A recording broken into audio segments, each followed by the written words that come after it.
evening. Good evening and welcome to this evening's Clowes Conversation. My name is James Kramer. I'm Community Relations Manager here at Clowes Hall.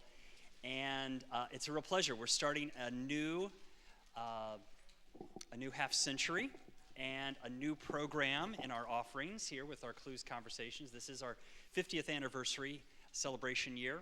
And we decided to add a new program. We've got some really wonderful ways that we reach out to the community. We also wanted to do some things that would encourage people to come in and learn some new things.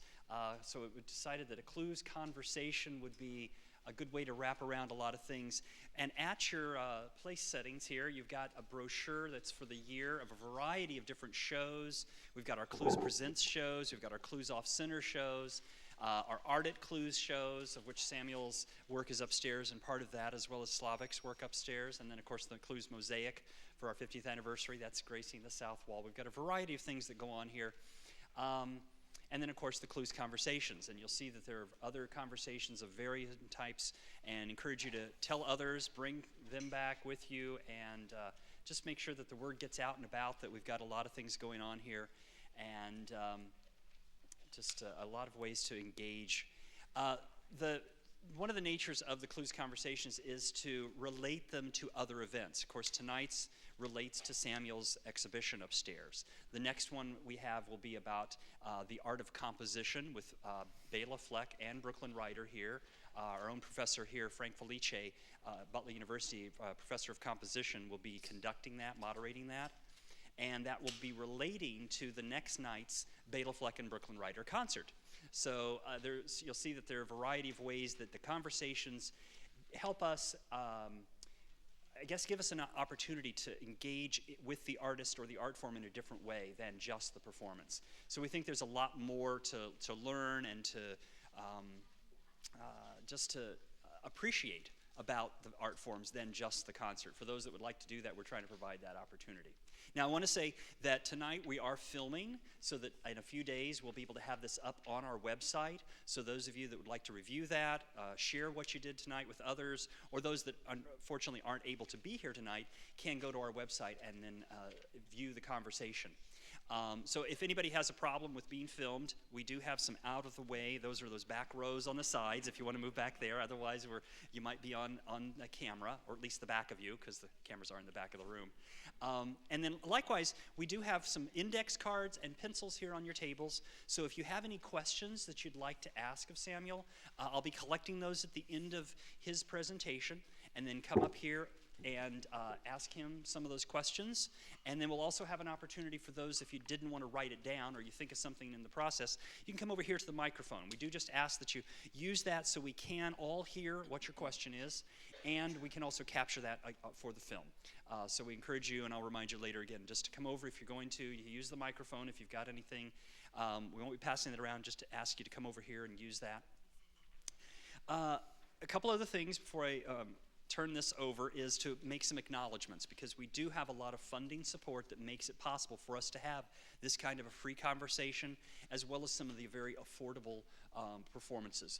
The Art at Clowes, for example, is a program that we do not charge the artists to exhibit their work, and we do not take any commission off of any sales of that work. That's very different than most gallery models, where the artist have to pay to be there and pay a commission if any of their work sells. So we are able to make that and a lot of other things that we do here at Clowes very affordable for the artists as well as for the audience, and in part because of some funding we have, certainly from Butler University, which we're a part of, ArtsWorks, Arts Midwest, Indiana Arts Commission, and the Arts Council of Indianapolis. And it's with great appreciation that we have that and make it in turn available to you all. So at this time I'd like to introduce our first speaker on our Clowes Conversation series. Yes, Samuel Vásquez was born in San Juan, Puerto Rico in 1970. In 1979 his family moved to New York City, where Samuel was introduced to graffiti art. Shortly after, he joined numerous graffiti crews from Manhattan, Brooklyn, and the Bronx. Throughout the 1980s, his art graced the New York City subways, rooftops, and walls, including the Graffiti Hall of Fame. Today, Samuel works on abstract expressionist paintings. Samuel recently introduced the historic graffiti documentary Style Wars, which is from 1983, and did a live graffiti painting at the Indianapolis Museum of Art. His art has been featured in numerous publications and news media, including Humanize magazine in Spain, Surface Area magazine, Connections in New York City, Nouveau, the Indianapolis Star, the Indianapolis Recorder, WFYI TV 20, Wish TV 8, Fox 59 News, The Strange Attractor, Boing Boing, Graphic 09 Netherlands, and Stereotype Mini magazine in New York City. This time, please help me welcome Samuel Vásquez.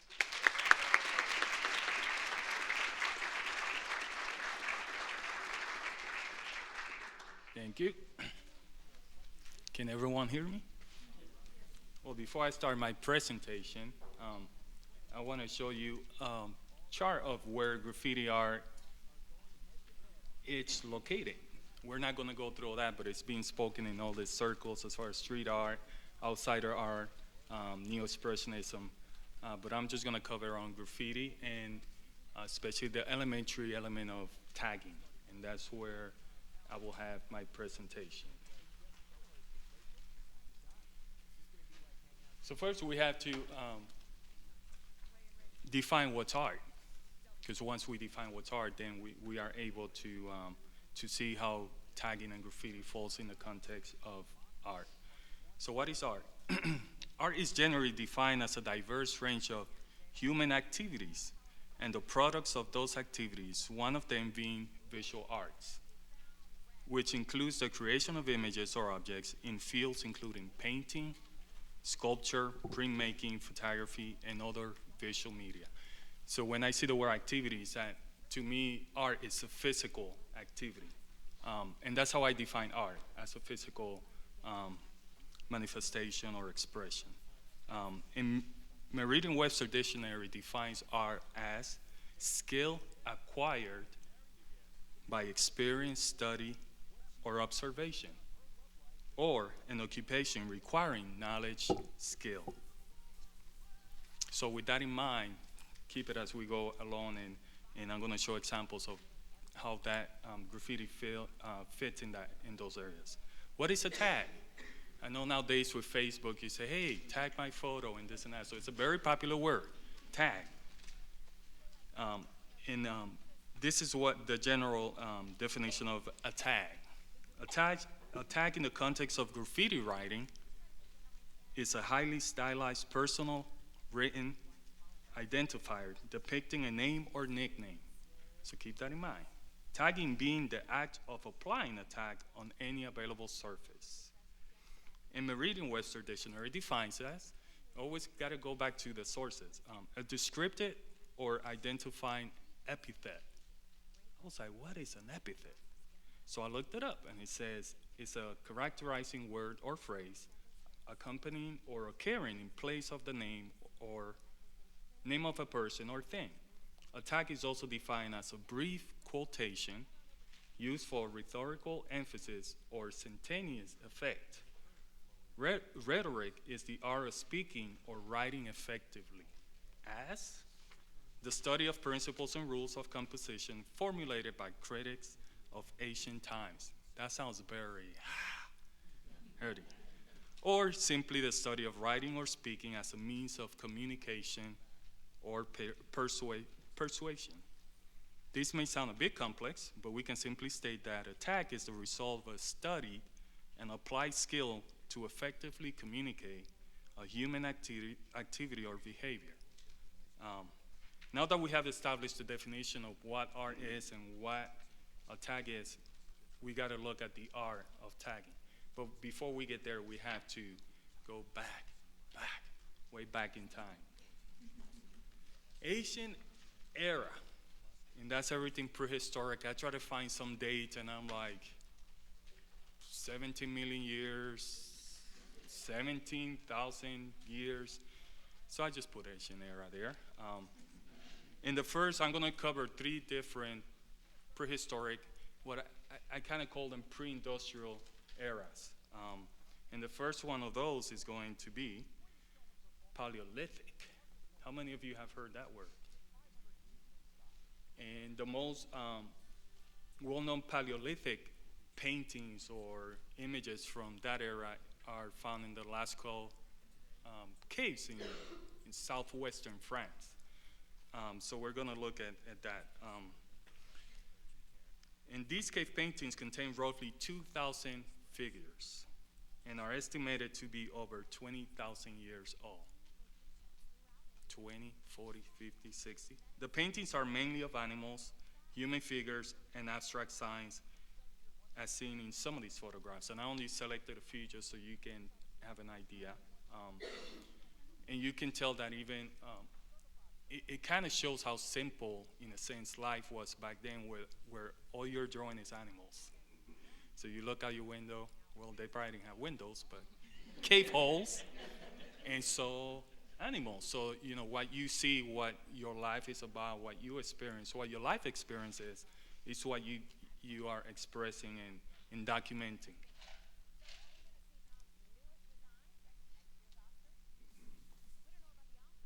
And you can see how simple and minimal they are.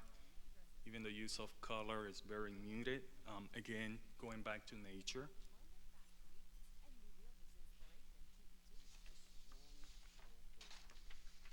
Another prehistoric era or pre-industrial era that I want to touch on is on Egyptian Empire, 3150 BC. Um, Similar to Paleolithic paintings, these paintings depict mainly animals, humans, and abstract signs and symbols. So we can see they already started introducing symbols to communicate. Those symbols are more pictorial. But unlike Paleolithic paintings, some animals are depicted with human and godlike figures and traits. Interesting. Likewise, signs and symbols are less abstract and more pictorial. And here are just a few examples. And you can see on the above of the image, there's some symbols. So they're almost like, they become letters. Those are the things that people read. So they read those symbols and they get what they're talking about. And then you see how some of the have like, I don't know what kind of dog is that, but it has it's almost like a greyhound or something like that, like one of those dogs that's very royal looking. And you can see how the languages are getting more and more and how simplified the pictorials are. And some of the things that they often did was just document their conquest of other empires. So it seemed to be almost a historical reference to what happened in that era.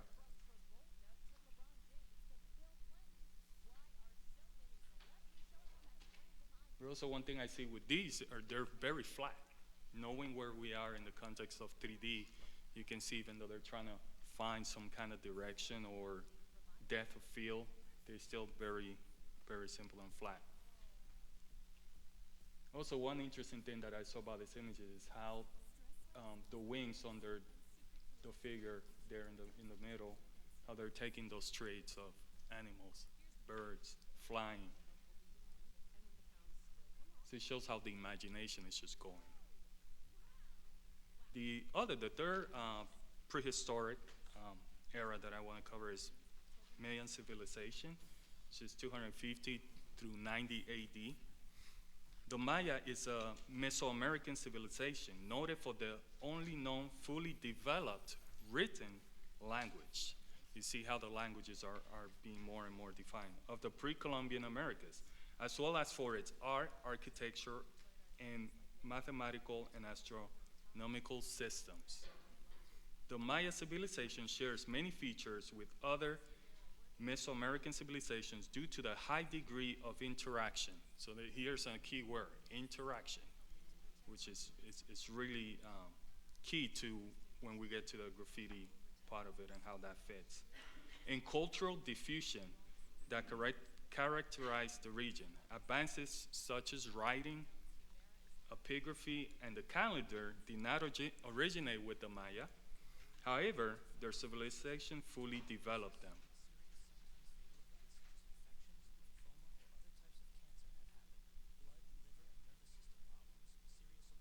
And on this these images, you can see they're not so different from Egyptian, but one thing that you notice is that you see a little more detail.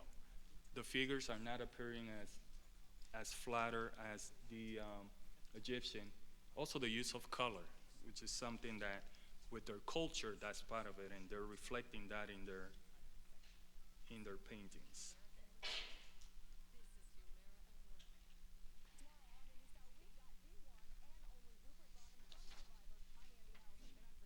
As with the Mayans, there's one thing that I noticed when I was looking through a lot of their images.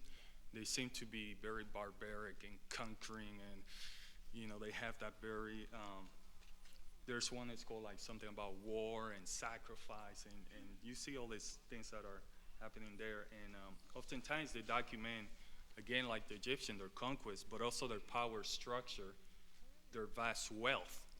Oftentimes when we look at even in biblical times, some of these kings, how nowadays you cannot compare the wealth of some of these past civilizations and kings.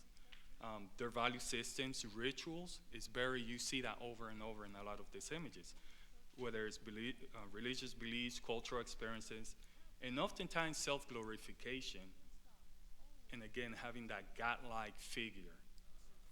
In the case of Egyptian pharaohs and Mayan chiefs. Nonetheless, these images portray a human need and desire to share their story and influence in culture and the world. Now we're going to look at the modern era, and I'm skipping a lot because you have the whole Renaissance and all that. So I'm going from like 900 AD to skipping 1,000 years, because that's like so we can get up to date. To get a better picture of the modern era in the context of graffiti art, I'm going to start in the 20th century with the first two examples that can be qualified as graffiti art, in part due to the development and execution of such art forms. The first one, as you see on the screen, is Cholo. How many of you have heard the word Cholo? Okay, that's good. In modern usage in the United States, the term Cholo usually indicates a person of Mexican or Mexican American descent who is associated with a particular Southwestern style of dress.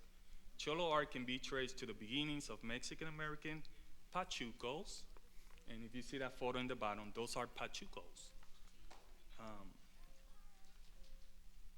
Creating street art using spray paint. So they were the first ones who used spray paints when they first came out in the 40s, and they first started using to create art.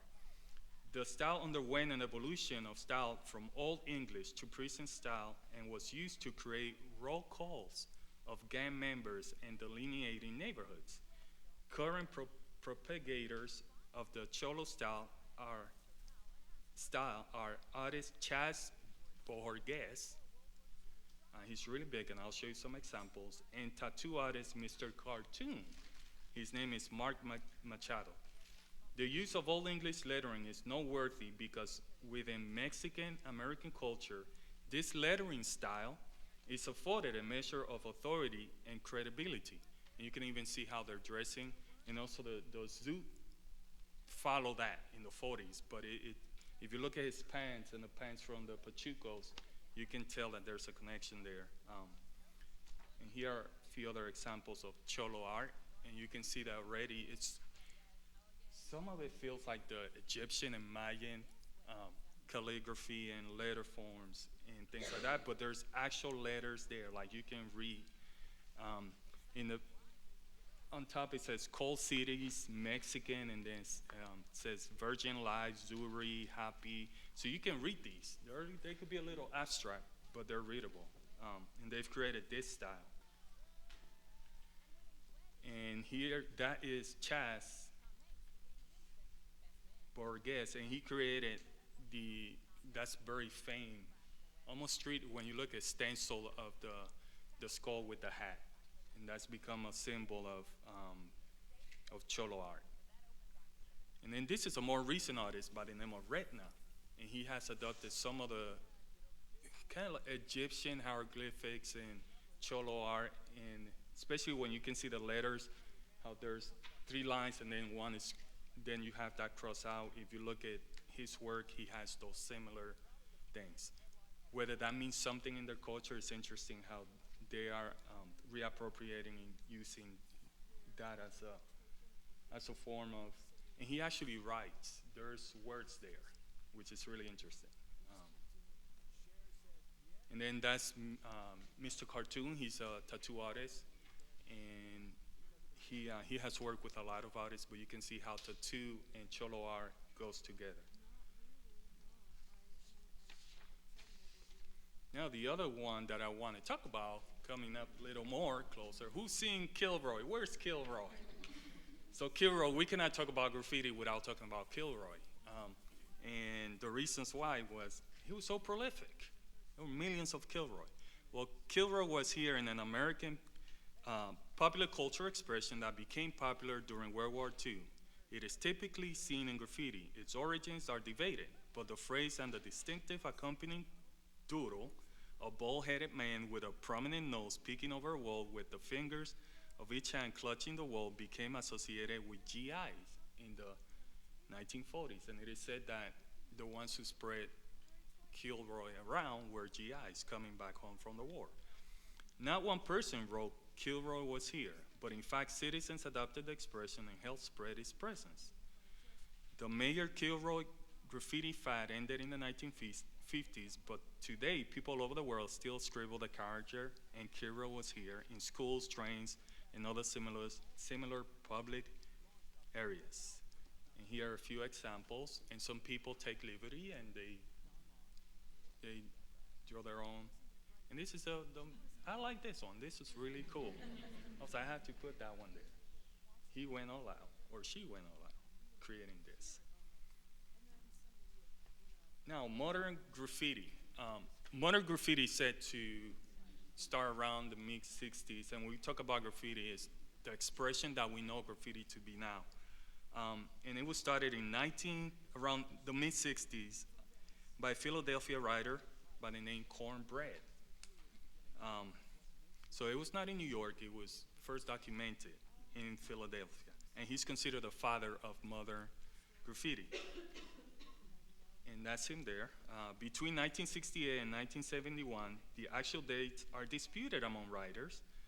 Philadelphia writer Top Cat 126 moved to New York City, introducing a different style of writing to the city that will elevate it to greater visual expressions. So that's Cornbread. He's still alive. He goes around. They just did a documentary about his life, so check it out if you can. And that's him right now on the bottom. And back then, there was no such word as graffiti associated with this art form, so we were called writers. So among us, that was the term that we used. Now, New York City, and this is where we move more to the present day and where most people know graffiti from. And as that quote says, who will have thought it will give birth from a small section in Upper Manhattan to become a worldwide phenomenon? And that's from Taki 183. By the late 1960s, New York City kids, primarily from the Washington Heights neighborhood in Upper Manhattan, started adopting this new form of writing. And in only a few short years, writing was found throughout the city. Tags began to proliferate on the city's subways, which carried, sorry, my alarm's going off.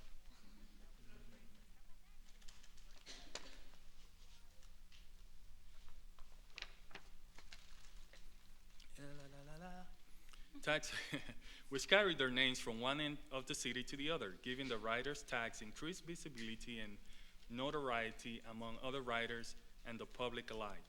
The age of the writers, this can be a surprise to a lot of young people, were as young as 9 years old, making graffiti the only American art form created by kids, mainly African Americans and Latinos. This era is also referred to as the single hit era because of the singularity of the tags. It was just very simple, just write your name. Here are some examples of simple tags. Writers that gained early recognition included Stay High 149, Phase 2, Taki 183, Barbara 62, Eva 62, Julio 204, Papo, K161, and Super Cool 223. You see all those numbers? Those were the street names where they lived in. And if you see a street name after a graffiti tag, they're usually from the late 60s and 70s. When it moved to the 80s, that whole dynamic of including your street name changed. The word graffiti, which is the plural usage of graffito, which in Italian means writing or drawing that have been scribbled, scratched, or sprayed on a wall or any other surface, or simply a marking on a surface. The word graffiti was first used in English in 1851 to refer to ancient wall inscriptions found in the ruins of Pompeii. Then in 1877, the term graffiti was extended to include crude drawings and scribblings. So you can see how even the century before that, it was already being associated with any crude art form. But the word graffiti was first associated with this new form of writing in the early 70s by the media. Early participants do not refer, as I mentioned before, as graffiti artists, but rather writers, because simply that's what you write. You write your name or nickname on any available surface. Taki and in the New York Times, and this is really big, and there's some dispute whether this helped propel graffiti or it was because how many 9-year-olds read the New York Times? That is the dispute. Some people think this gave graffiti a bigger play. In 1971, an article titled Taki 83 Spawns Pen Pals appeared in the New York Times. Most critics credit the publishing, as I said, for the emerging growth of graffiti. Others believe that the article allowed those outside the writing culture a glimpse into the practice of writing. And that's Taki 183 there. He still goes around the world writing Taki on books and subway maps, and he's still active after probably like 40 years away from the culture itself.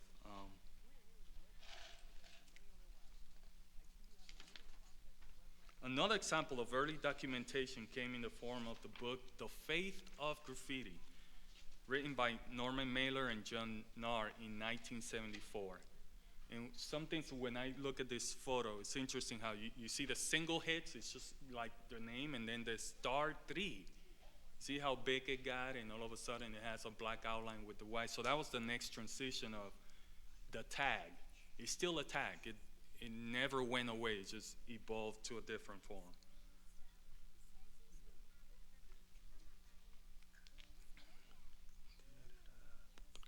To gain recognition, writers started creating more unique, elaborate, and larger scale tags. Ornaments and symbols like crowns, arrows, halos, stars, clouds, bubbles, lightning bolts, and figures were incorporated with the tags. Complementary colors were also added to create the desired effect and impact. The scale of these tags grew significantly through the 1970s. And I will keep it there, getting there. By 1993, writers were exploring with new elements that gave birth to the softies. It may sound like, what, softies? But softies are actually letters that have been softened around the edges. And they're also called bubble letters, because they look like bubbles. To the writer, that's what we name them, bubble letters. Softies are credited to Bronx-born writer Phase 2. In order to make his tag stand out, Phase 2 started manipulating the letter form, accentuating characteristics of the letters, and adding elements such as serifs. How do you know about serifs? So by observation, you start seeing how letter forms, because we already had the printed press by that time, so you start studying the letter form itself.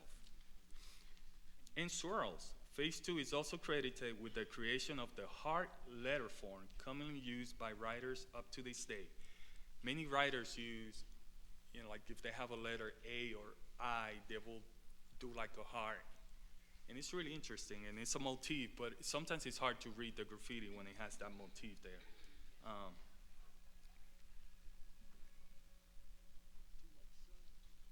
And here are some examples of bubble letters getting on their way of the next evolution that happened. So you see in this photo how the bubble letters start getting dimension. They have 3Ds on it now. Almost like when the Egyptians drawings went from there to the Mayans, they started adding detail and depth and color also. Wasn't a thing. The last evolution of the tag, as we know it now, is the masterpiece. And once it came in the late 70s, it hasn't evolved. The tag itself stopped there. It's evolving in the complexity of it, but as far as naming anything else after the masterpiece, we don't have there. We have the production, which is larger mural scale work, but the letter form itself, that's where it stops.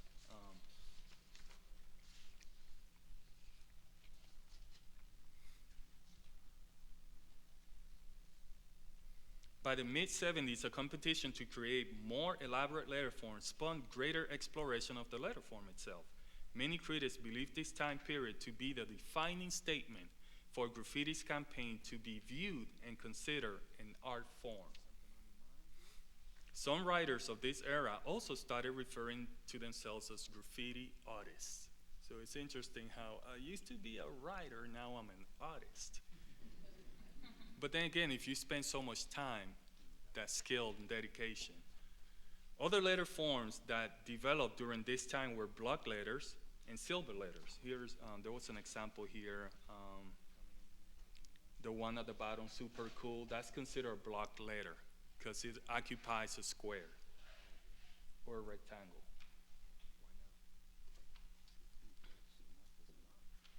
Block letters being square in nature and were mainly used to quickly cover an entire subway car.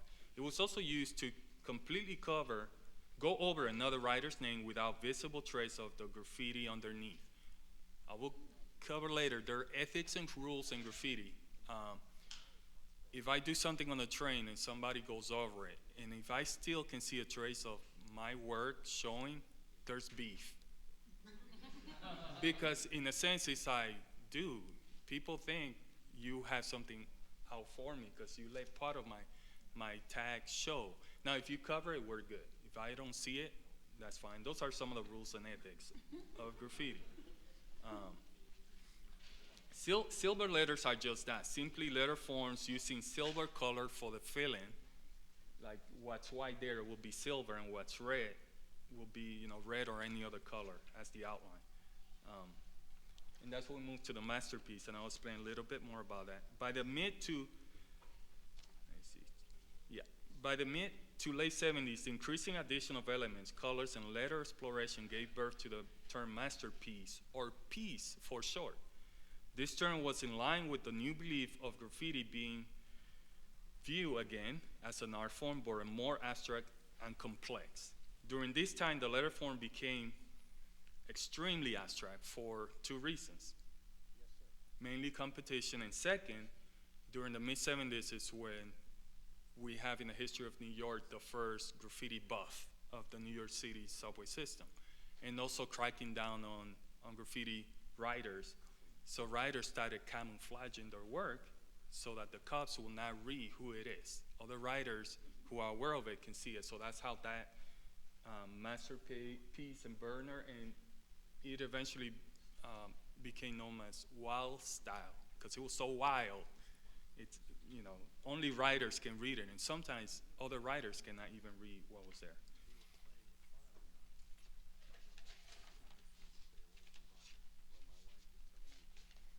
Also, due to the increased use of multiple color combinations, these works were referred to as burners because the colors were just burning you. And there was an example on one of these there, like the green and the yellow, and how and the contrast of colors became more apparent. The masterpiece became the highest form of writing due to its complexity and intricacy. It was also a badge of honor for those who mastered the burner, due in part to the length in time it took to produce these works while not being caught by authorities. All these works were done in the dark, in tunnels, in train yards, in layups. If I can define that, you know what tunnels are? Yards is where they park the trains. Layups are elevated subway tracks where they park them temporarily. So even during the day, kids will just jump into the track and do a quick piece and jump out. So these are done. So think about not having that much time and putting something like this together without getting caught. In one quote there by K161, which he talks about graffiti as an art form, he said, "I wanted to show the movement like it should be. It should be seen as art, not vandalism." Here are other examples. So you see how the top blade, it's a whole car, and that car is 11 feet tall by 51 feet wide. And it's off the track like 3 feet. So if you're gonna paint, one way it was done was if you have cars who are parked next to each other, you straddle between the two cars. Because at the bottom there's a ledge that's probably like 8-10 inches and this much. So that's where your foot rests. Or you stuck from the other train outside the window or open the door and just paint it like that. So you see how risky or, you have to get your art up. So you want to do it and you found the work, the way of doing it.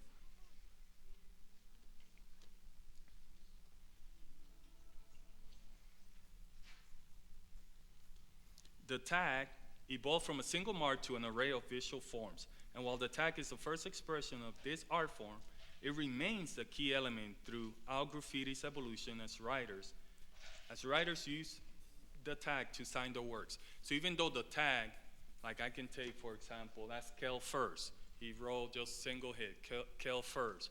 Then he did it in bubbles, but he kept the tag, and then he put on the bubble, Kerr first. Then he did the masterpiece, and he still put the tag, because the tag then became the signature. You still want to remain there, which is interesting, how that developed. And then these are more like early 80s. So that's Revolt. I remember seeing his work first, 1983. And then these are present day, and those are fake trains in a sense, which is interesting. But you can see how the style has evolved to it still has the core of, especially in New York. The style of New York is more funky, it's more loose, and also if you look at who's doing the artwork itself with African Americans, there's hip hop, so it has the movement and the rhythm of the music. It has funk. Latins, it has some little bit of salsa into it, so it flows.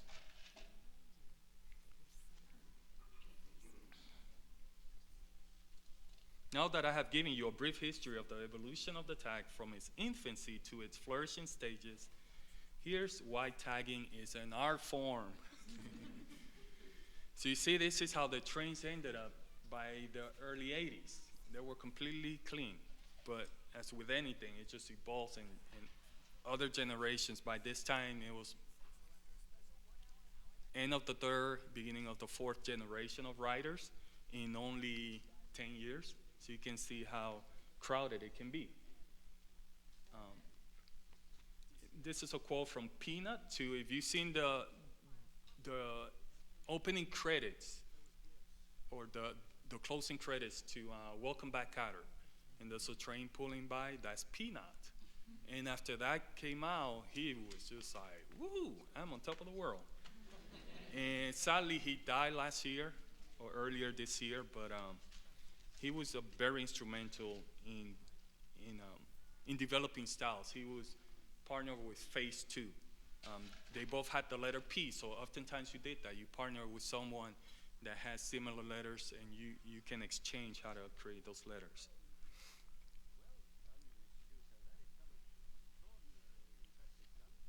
As early stated, art is defined as skill acquired by experience, study, or observation. So if you can look at the early tags to now, these are more advanced tags, you can see how they have evolved. You have phase 2 on the top left to you, and on the top right, that's phase 2 also. But you see how his style has developed to where it's almost abstract. You cannot read it at that point. And then there's other samples, Hayes, how he took the liberty of just doing the swirls. It's almost calligraphy. And Bond 5, which is a crewmate of 2 of the crews I belong to, so I gotta give him props. He's one of the coolest writers. He was in the movie Star Wars. He was just there from the beginning, so he's a cool guy.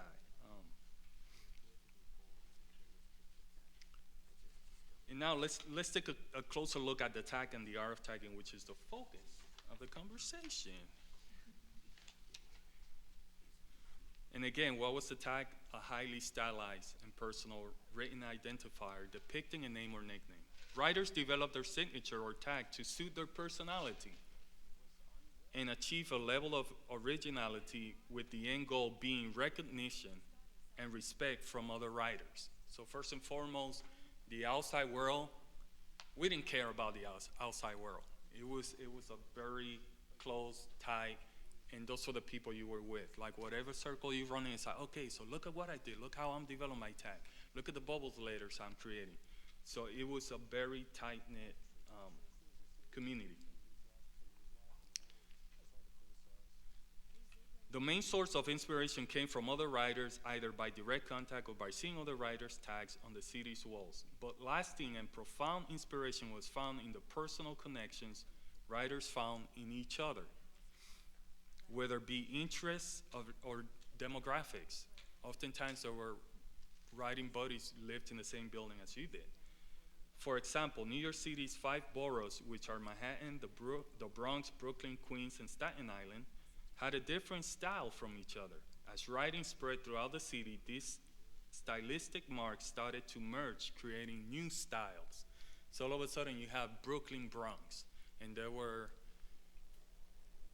the key as a graffiti artist was to connect with people in other boroughs. So, because the more friends you have out there, the more crews you're down with, the more people your crew have, that's a crew to be reckoned with as far as writing and the culture itself. So that was very important to create those alliances. The element at the core of any tag is the name, the visual manipulation of the letters with the goal of creating impact and emphasis through form, contrast, movement, rhythm, or flow, or simply style, as it is commonly referred to in writing culture. Some writers took another route and created highly abstract tags that were only readable by the writer's closest peers. Also, some writers, evolving hand style, became abstract by retaining its roots.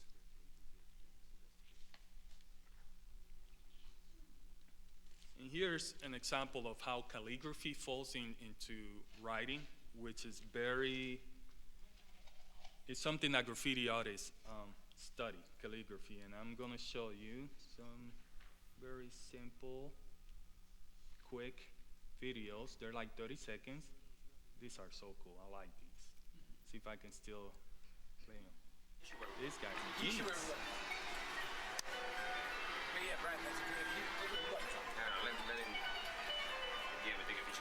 See how he flows? Just one with the word. Where are you from? Italy and America.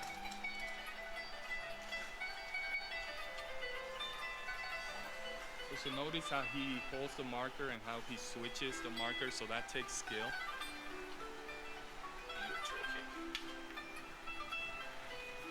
Found a new logo. Exactly.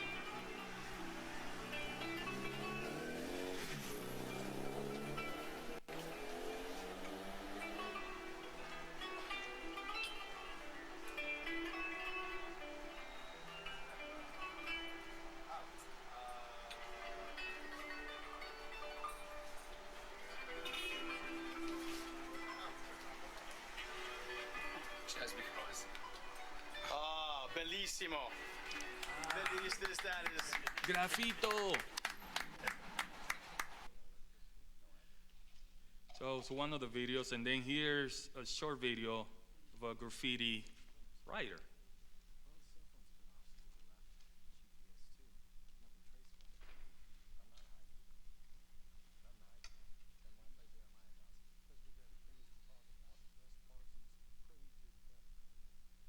If you notice the similarities, but there's one component that is different, and it is speed. Because it was necessary for you to write fast so you will not get caught. Like I did. By one of my teachers. And I thought it was a friend tapping me on the shoulder, and I'm like, dude, I'm writing. Turn around, turns out to be a teacher. So those are examples of how calligraphy and tagging work well together.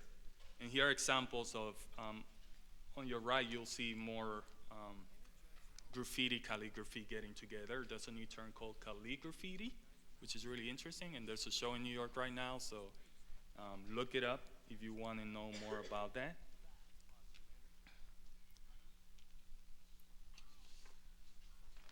Oh, hold on, almost there.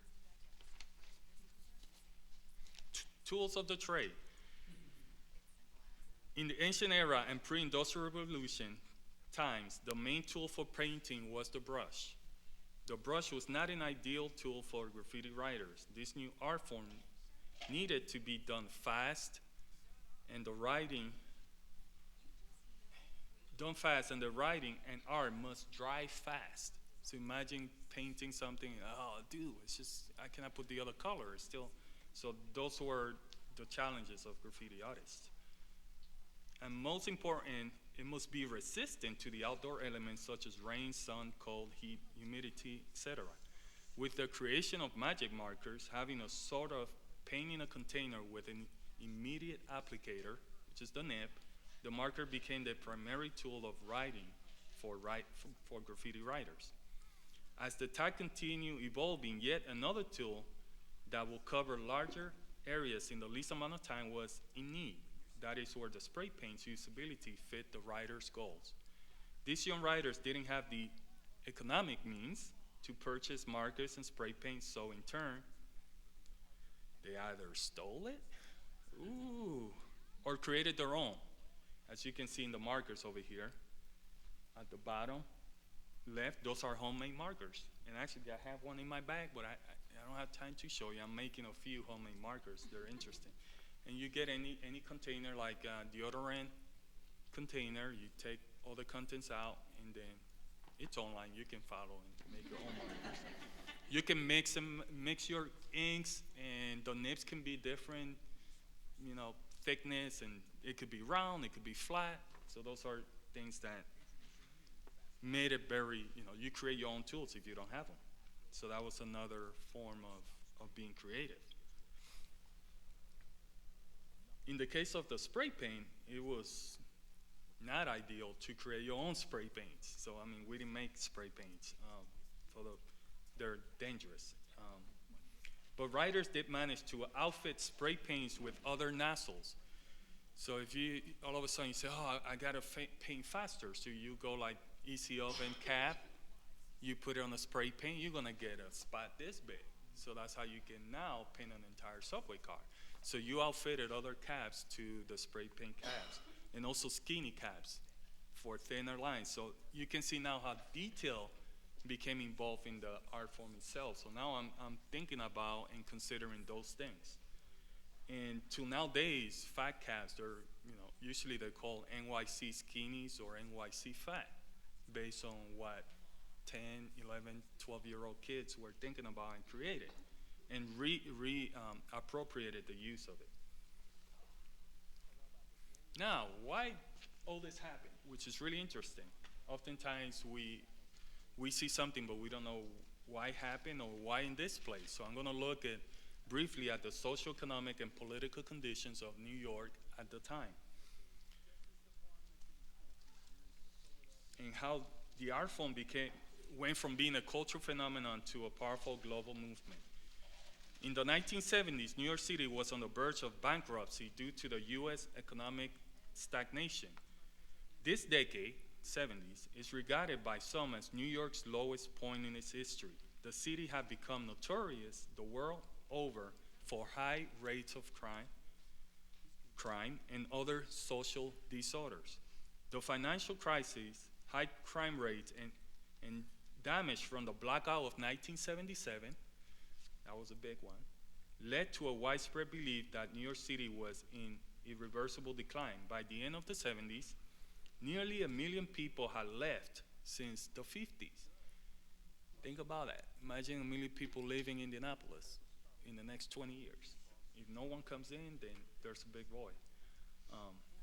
This led to cut in social services, education programs, and law enforcement. While unemployment rose to a record high, other factors such as white plight, drugs, police, and political corruption make New York City the ideal place for graffiti to flourish. With fewer police on the streets and parents working multiple low-paying jobs, the children of the city found itself unsupervised with not much to do and a city in chaos at their disposal. 1977, there's a documentary called, I think it's called The Best Years in Hell, because in 77, so many things happened in New York. Between 5,000 and 7,000 police officers were laid off. So think about that. Then you have a big blackout that would lasted almost a day and a half, 2 days. So there was a lot of, and then corruption in economy. So not having that watchful eye, that's how come the trains went from single hits to now, because even though there were some police watching, they cannot watch everywhere. The youth of the city felt neglected in some cases by their parents, but also by a system that has seemed to fail them the most. And this is on the paper, the city had asked the federal government for assistance, and this is what President Ford said. Drop that. The result of a lot of this is the South Bronx. It looked like a war zone, and there's still areas where it's recovering, but you go back there and it's a different place nowadays.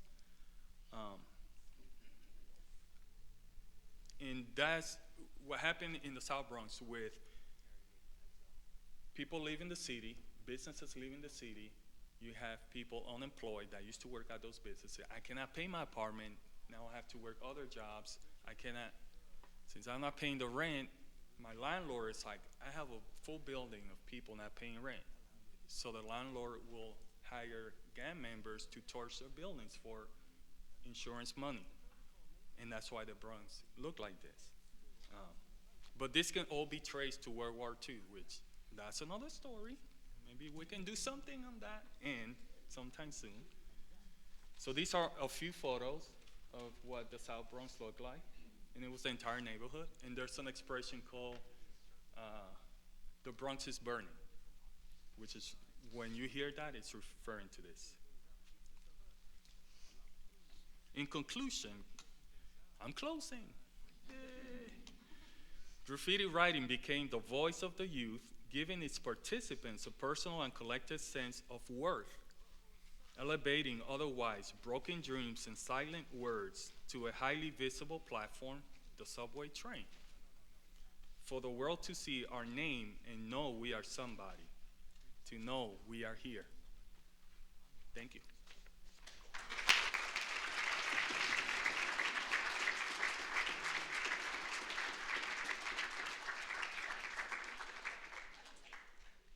I'm going to ask our ushers if they could collect any questions while I get set up here, and we can then continue with a few of those before we head upstairs.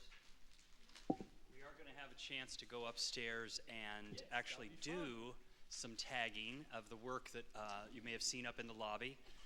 The pieces that are... Not on the wall. Yeah, thank you. Yes. In the main lobby. Follow instructions in this, please. Because if I still can see my name, we got beef.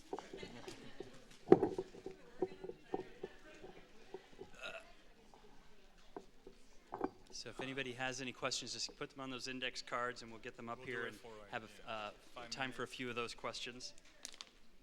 And then certainly after we go upstairs, Samuel will be there to entertain questions on a one-on-one basis as well. But we want to make sure that anyone who would like to have a bit of a question in front of folks, we can do that. So we got another few back here that are coming in. So I'll go ahead and start collecting those and let you And know. if you have her, I did break dance, so I don't want to see any questions saying, "Can you break dance?" There we go. I'm still feeling it from last time. Good. Yeah. Yes. Well. Yes.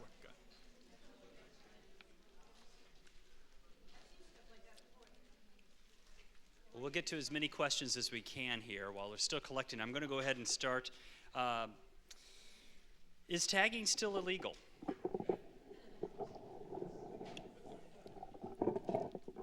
If it's not your property, it's not your property. But let me elaborate on that. Sure. The art form itself is not legal. It's the application of it and where you do it. You got that? Young kids? Thank you. Thank you. Is there something special about your work that people would recognize it's your work? For the most part, if you look at my tag, which is, a few of the works up there, and I'll do some on the wall, just the way I end my letter E, because my tag is Brame, B-R-A-M-E, the way I finish it, you can also trace that to my paintings, which my wife pointed out to me one time. She's like, "You finished?" So there are things that are unique. And also, I always put a halo over the letter A. What was the significance of color, and were any proprietary? Color as far as The significance of color? in graffiti, I think it's for impact and emphasis on the artwork itself. Okay.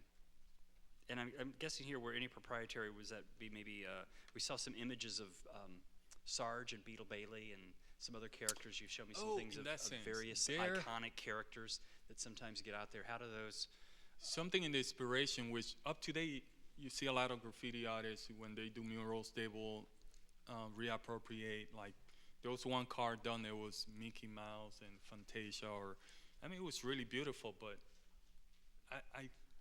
it's one of those things where if you do a painting and you don't get paid for it and you're giving it to the city for free, you're not making money of it, you're actually putting off your time. So and then it's kids back then. So I think those are things that influence some of the pop culture. Also was influenced. Von Baudet, I don't know who's heard of him, seen his artwork. You a tiger, I seen your tag. His work was really, like, a lot of writers did it, and to this day, Vaughn's son, Mark, is so connected to the graffiti world because, in a sense, graffiti artists gave Vaughn exposure. If you put a painting on a subway car, that was going to be seen by over 3 million people a day. That was mass communication. Talking about Facebook friends, no. And my painting is in front of the whole city. So that was another thing. It was, if you look at trailers nowadays, they have all this advertising on the side. Where do you think that came from? From seeing full subway cars. Now it's being appropriated to advertising. So it's kind of like it's going back. Now it's a circle. we have a question here from a Spanish teacher. Any idea for sharing this art history with youth in school, considering the tie to Chicano or Latino roots and communities? Definitely. Actually, tomorrow I'm going to my niece's art class to speak about this and do. She called me like before I got here. Can you come to my class? So, yes, I'm open to sharing with young people about the art and history, and also do some demonstrations and workshops. Question here: who was the most up when you were writing in New York? Oh, there's a few guys that I admire. Scheme. You heard of Scheme? We can talk for hours. I know. I love your shirt. Let's go. But there was Scheme, but also Band 2, and there were a few crews that I admired, like OTB, which is Out to Bomb, which is another thing. If you use that word nowadays, I'm going out to bomb, which bombing means going out and tagging a lot.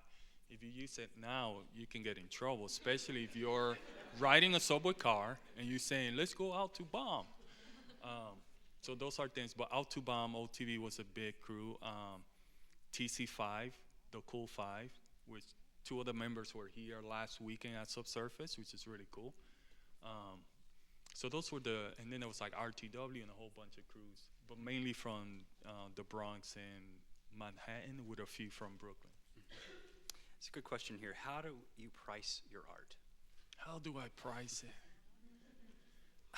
I look at the similar artists and what they're doing, and also based on experience, because this is one belief of mine.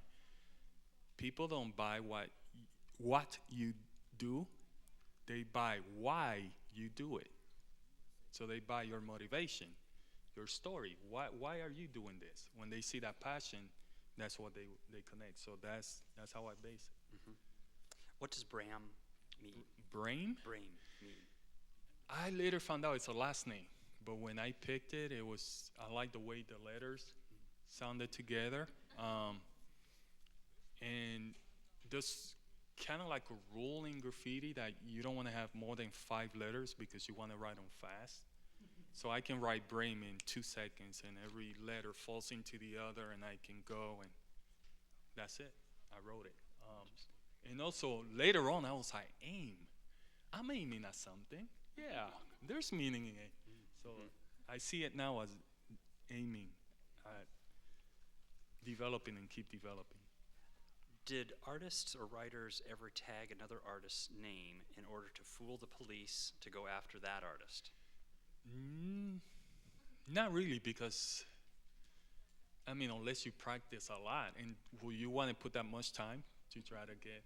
But there was 3 cousins that wrote. There were a few Joes, like Joe 182, Joe 156, and there were 3 cousins who wrote one of those Joes. And they got up so much, it's like they're everywhere. There were 3 people writing the same name. So, in the case of, not for one to get in trouble, but there were some of that happening. Like later on, you saw with like Jean-Michel Basquiat and the Samo, it was him and Al Diaz. So you can see that there were 2 people putting up the Samo thing, and not just Jean-Michel Basquiat. He got the fame and recognition, but there were 2 people doing it. So you said that you had a little run-in with the police. Did they trace you down? They track you down from your work, or how did that happen? No. This was another incident. The first one, the one I talked to was in junior high school. The other one was in high school. Got busted riding. Actually, my friend got busted, but since I was there, they took us to the office. I got suspended. So I spent an entire week riding the subways, painting the subways. And on one of those excursions up to the Bronx, we're almost at the last, and this is called motion tagging, which as the train is running, you're inside the train, just going from car to car, tagging it up until you get to the last stop, get off, and then ride the one back and do the same thing. So as we were approaching the last stop, I look over and I'm like, those 2 guys don't look from here. Hold on. And then they walk into the car and they took their undercover badge. So they checked my buddy. He's got the spray paint. They checked me. I only have a mask. And he just put it in my pocket. And he said, take the next train home. And I was like, go. My buddy ended up 3 days in jail. And he stopped riding after that. So I guess he learned his lesson. But it was scary. It was scary. Because I know my parents, I would have probably heard more from my parents than from the system itself. Discuss the use of stencils and how that differs from tagging. I think personally to me, I never used stencils. At that time I found them kind of like the easy way out. Like you do something once. Like nowadays, I do my tag, and I'm like, I don't want that to be digitized and put on shirts. And that's why you don't see it, because I think there's something interesting about the handwritten. Even though you've seen the same tag, it has different, it's not the same. You know, whether it's the different use of marker or the inflection of how you write it, or if you're feeling goofy that day, you just write it loose. If you're feeling a little tense, you might write it a little more tense. So, stencils, in the context of graffiti writing, I never used them and can care less for them. It's No real- stencil. It's a timely one. Yep. What we see today, we are told, are from gangs. Is this true, or still harmless tagging from individuals? In other words, is this about turf? Sometimes it is. I mean, I can recognize it, especially if you saw like the development of the tag itself, like the ones from Phase 2 and Bomb 5, and even on the video.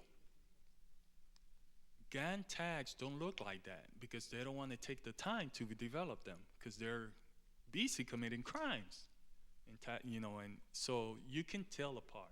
If anything, they look like the first tags of the 70s, the single hits, because that's when you're in your elementary form. So some of it is, and some of it is not. I can tell, but I'm sure that most of the public cannot tell because they're not looking for the development of it. They're not looking for the style and flow. I look at graffiti every single day, sometimes for hours. I'm like, I never seen that train. Half my computer's just graffiti photos. So I mean, I'm aware of those things. What inspired you to draw graffiti? Draw graffiti. I was sitting in a subway station, 9 years old. My dad by my side, looking at subway cars going by, and I was like, wow, just the sheer color and the motion of it. So I think once I started meeting writers in school, they kind of say, yeah, here, take a marker, take it to the wall, or do something. So it was just that. It was that initial rush and high of it. Now I'm looking at it more from the development part of it, and looking at it deeper than just writing, and looking at the whole culture. This is only a snippet, but I want to keep you guys here for an entire week. Well, and we're going to wrap up, so I want to just re-invite you to join us upstairs for after party, and if you want to try your hand at tagging, we've got one more question here that we're saving for the last. Make sure our DJ is on up and making sure we've got some music to play us out tonight. Sounds good. But where do you find your inspiration in Indy, or do you draw on prior energy felt in New York City? It's prior energy, because when I came here in 91, I mean, writing was so in me, and I came here and I was like, oh, it's not here. I think it was some of those conditions, but also the friendships and the friends that are in it. So nowadays when I paint at home or just write graffiti, I have old school hip hop. I mean, just like way back. Grandmaster Flash, even incredible bongo band. If you've heard the Apache song that I was playing earlier, I mean, and I just put on my headphones, or put the radio, and sometimes I'll just put videos of subway cars just moving in the background. Where I live, there's a elevated freight line going through, so I can hear them sometimes. I'm like, ah. So I think it's getting in the element, getting in that space to be able to express. That's great. Well, thank you. Thank you again. I really appreciate it. Thank you for your time.